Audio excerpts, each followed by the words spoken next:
Wealth taxes are back on the agenda after Sir Keir Starmer refused to rule out a fresh raid on millionaires. We're talking to our Telegraph economics reporter Emma Taggart about wealth taxes. Where have they been tried and why don't they work? Right, it seems like a great idea. It's popular with the public. It could raise money.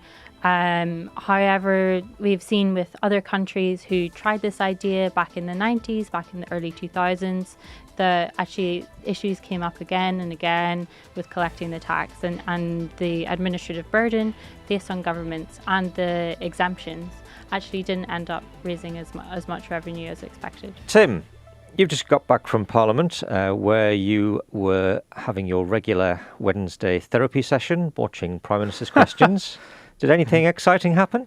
No one cried. Oh. It's like instead of no one died in 1983, no one died. This week, no one cried. All eyes were on Rachel Reeves. I feel very sorry for her. For the rest of her life, she has to go around pretending she's having a great time. Yeah. I can see her sort of accidentally cutting herself and having to laugh hysterically to pretend that she's not in the approaching tears. Is it really only a week since that happened? It is only a week. No, I know, but it changed everything. Yeah. It's like 9/11, Titanic, all rolled into one.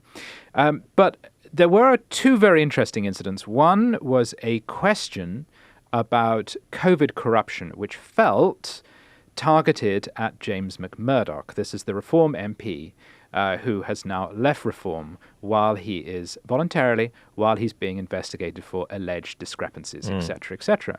Now, after that question had been asked, the PM said that we will investigate these things without fear or favour, etc., etc., and we will go wherever we need to find the corruption. And then Lindsay Hoyle, the Speaker, I think rather cheekily, invited Nigel Farage to stand up. And the House just burst into laughter. We will continue to go after the fraudsters, the grifters and the con artists, no matter who they are or where we find them. Nigel Farage. Thank you, Mr. Speaker.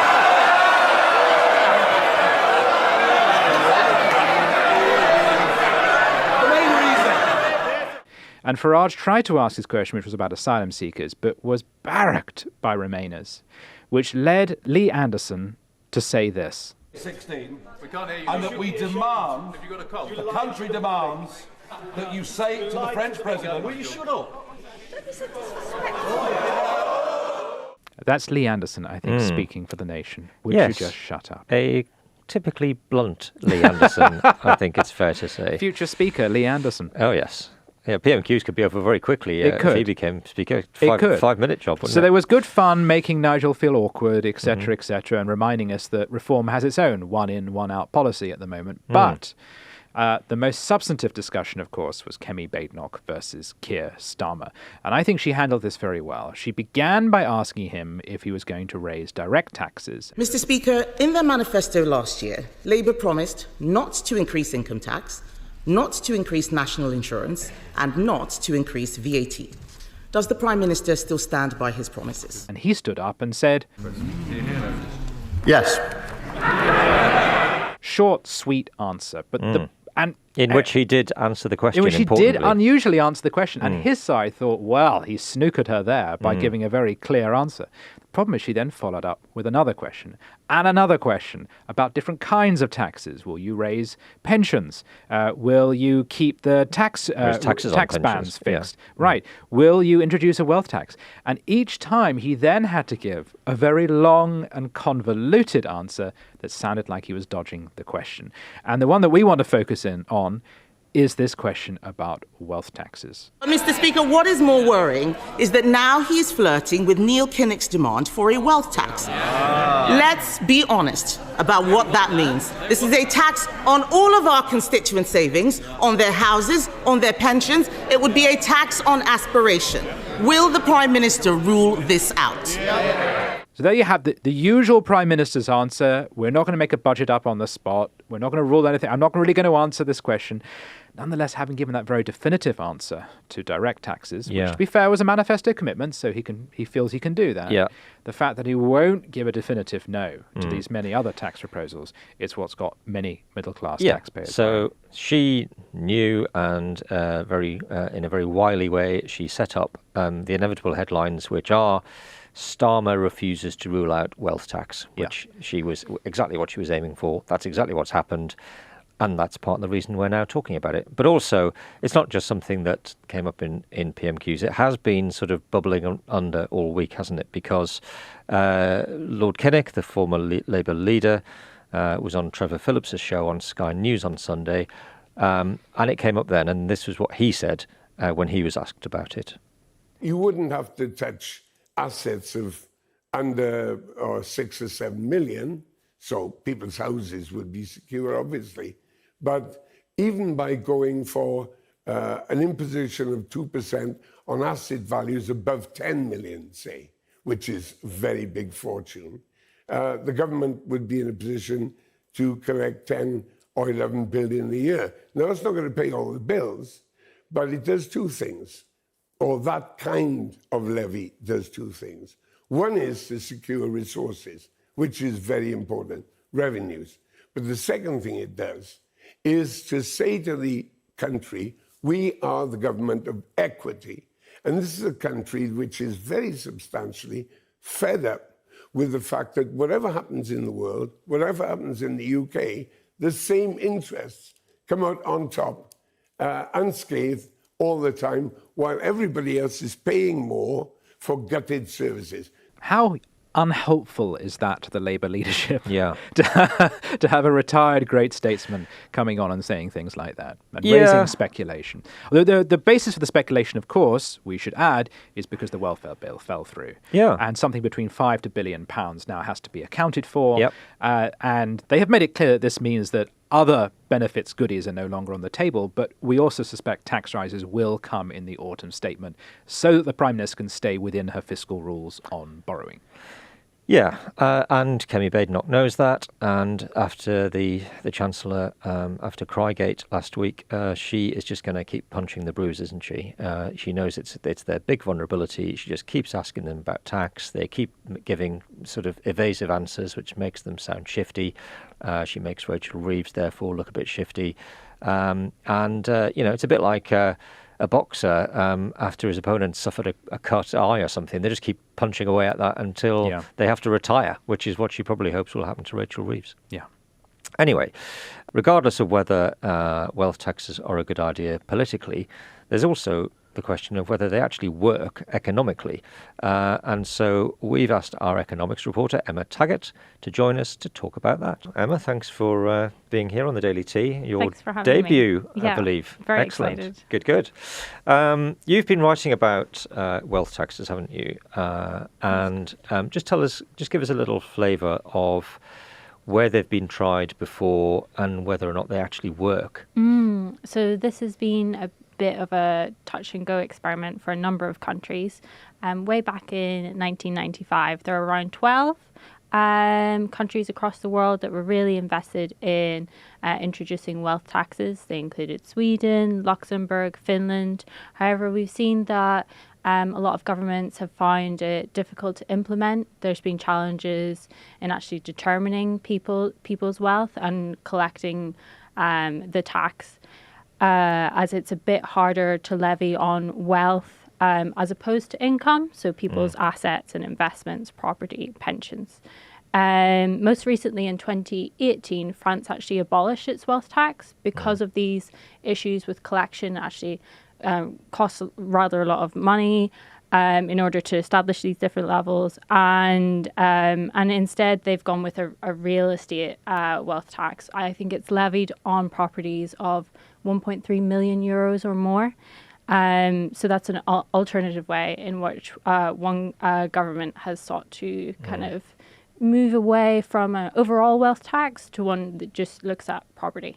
Yeah, because I suppose the point we need to explain is that the wealth taxes that we are talking about are a tax on people's overall wealth as opposed to, say, income, aren't they? So, Yes. So a lot of Labour MPs are making noises about wanting a 2% tax on everything over £10 million worth of wealth, i.e. assets.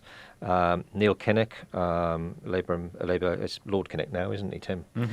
Said earlier in the week that Labour was willing to sort of explore the idea of a wealth tax, which is part of the reason this has come up.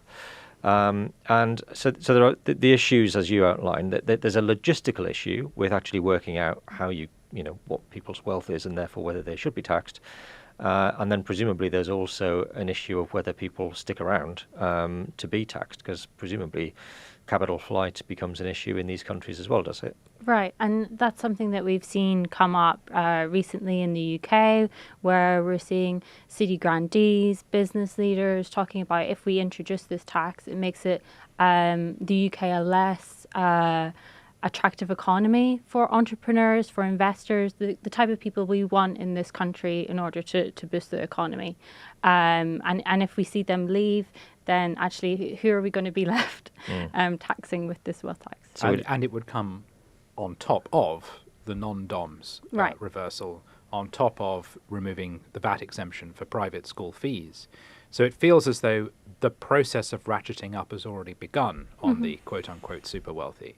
So this is just the sort of logical next step. Why don't we just go for their assets as well? And of course, we already in this country have capital gains tax and tax on dividends, whereas this actually takes, I guess, property and pensions into account and all of these things. So could it include the value of your house? Yeah, I think that's my understanding is that in most countries it would include your property, your pensions, your assets. Right. I asked because there was a moment in Prime Minister's questions where Kemi said that this would be a tax on all of our constituents. She did that thing with her hand. She was all of our constituents. And it was part of me thinking, well, maybe yours and Saffron Walden. But actually, if you do roll together the value of someone's pension, the value of someone's house, it actually could be less of a super wealthy tax and more of a middle class tax. And I guess that was the concern of the Institute for Fiscal Studies. They raised that this tax could actually end up penalising some of those middle class, upper middle class, whenever these pension pots and properties and investments are all taken into account, that they could actually find themselves falling into this. I guess also people who live in inherited properties will then find themselves potentially facing a 2% tax every year on the value of that, which they may not be able to afford. You mentioned main homes there. I think in your piece, or in one of the other pieces, it talked about the idea that countries that have brought these wealth taxes in very quickly come under huge pressure to exempt things like, you mentioned pension funds. That tends to be the first thing that they sort of fold it on, and then they start to exempt pension funds. Then the value of someone's business tends to get exempted because obviously that's anti-business. And then they come under pressure to take people's main residence out of it. And in the end, I think what's happened in a lot of countries is they end up losing 90% of the assets that would count towards that overall wealth. And so you end up with 10% of the tax base you started off with. Right. And that's why it's one of these taxes that's extremely difficult to levy, because you have all these exemptions that then add up, and then what are you left with at the end? Yeah. So I think that the people pushing for it say that it would raise £24 billion a year, but presumably we think, well, if it was only 10% of that, we'd be talking about 2.4 billion, wouldn't we? And that's assuming people stick around to be taxed in the first place. Right. But what about the counter-argument, and it was made also with the tax rate on farmers, that part of the problem is that the rich get around paying taxes by sinking their money into assets. And we're in a situation in which we've got to find the money from somewhere. They don't want to go after those things which would discourage productivity, like your income, etc. So doesn't it make sense just to take a little bit away from the thing that the super rich have just sunk all their cash into? Right, and I think that's why Keir Starmer uses the phrase that, those with the broadest shoulders should carry the heaviest burden. But actually, I think the IFS flagged that there are maybe more progressive ways of introducing, or kind of ways of taxation that might work better to reform the tax system to make it more suitable for those things, such as like reforming capital gains tax, it's and changing it to a system that works more similarly to like income tax bands and income tax thresholds, and that's one way of doing it. I think the issue that some people have is that the wealth tax has just become increasingly difficult to put in place and to carry out over a sustained period of time, whereas something like reforming capital gains tax might be a bit easier for people or for a government to implement. And you'd still, the people who mainly are taxed by capital gains tax are also those who are, have higher levels of investments and assets, right? Interestingly, although Starmer has said that the broader shoulders should bear the greatest burden, he's also talked about wealthy people not being a bottomless pit of money to be mined, hasn't he? But YouGov did a poll on this this week, and 75% of the public are in favour of this idea of a 2% tax on assets over 10 million. So I guess that then puts pressure on him from his backbenchers to explore this, because they're just going to say to him, look, this is really popular with the public, you should do it. Right. It seems like a great idea. It's popular with the public. It could raise money. However, we've seen with other countries who tried this idea back in the 90s, back in the early 2000s, that actually issues came up again and again with collecting the tax, and the administrative burden placed on governments and the exemptions actually didn't end up raising as much revenue as expected. Sure. Isn't part of the issue that the public, when polled about it, don't regard themselves as wealthy? So if you're asking them, should the wealthy pay a wealth tax, they'll go, yeah, because they don't think that means them. But as you have suggested, it might mean them. But I noticed in Spain, isn't it called the solidarity tax? Right. So I wonder if it could be framed as a kind of a donation to the rich. And there has been this interesting movement of millionaires saying, I want to pay more taxes. They have managed to find a few people willing to sign on to that. And these are sort of the ideas that get cheered at places like Glastonbury, which are traditionally the preserve of the rich. Is there actually a growing movement among upper middle classes to demand socialism be thrust upon them? That's a great question. I think that in the States, I feel like that's more of a phenomenon, right? Right. Where you have kind of millionaires or business executives talk about how they think that they should be taxed more. Yeah. I don't know whether that's a trend that's picking up here, though. Well, I think you're right. I think you're right about America, because in America, where Mamdani, the Democratic candidate for New York, did very well, he tended to do well in rich white neighborhoods who would theoretically have to pay for his policies. It was poorer and black neighborhoods that voted against him, which is odd, because he presents himself as a class candidate, as the candidate of the working class, but the working classes seem more skeptical of this kind of economics. I don't know if... Well, don't the Americans the Americans are very philanthropic, aren't they? And they're very generous, but they like to, for my money, I've always thought they like to decide for themselves where they give that money away, rather than handing it over to somebody else to decide what to do with it. Yeah, but it could be that increasingly it is actually the wealthy WASP elite who are voting for this sort of economics. And I just wonder if there is if ultimately it crashes against the common sense of working voters, that even if they don't mind the idea of someone paying more on the basis of their wealth, but they can just sense that this is not going to work, and it's part of a general package of bad ideas coming out of politicians. Yeah, I mean, Labour are already having to think about rowing back on rowing back on NonDoms, because they can see that thousands of people are just leaving the country, so there's no one to tax. Yeah. I'm not sure that we have a sort of this group of middle class people screaming to be taxed more money in this country. Maybe a few sort of in North London live near Jeremy Corbyn, but I don't know if it goes much beyond that. Yeah. Anyway, well, look, it's a subject that's not going to go away. I'm sure we'll be talking about it an awful lot over the next few months before the budget. But in the meanwhile, Emma, thanks ever so much for coming in. It was a great debut on the Daily Tea. We'll have you back, I'm sure. Great. Thank you so much for having me. Labour's basic problem is that we live in a world in which people can move their wealth. And so long as you can do that, you can escape rapacious governments.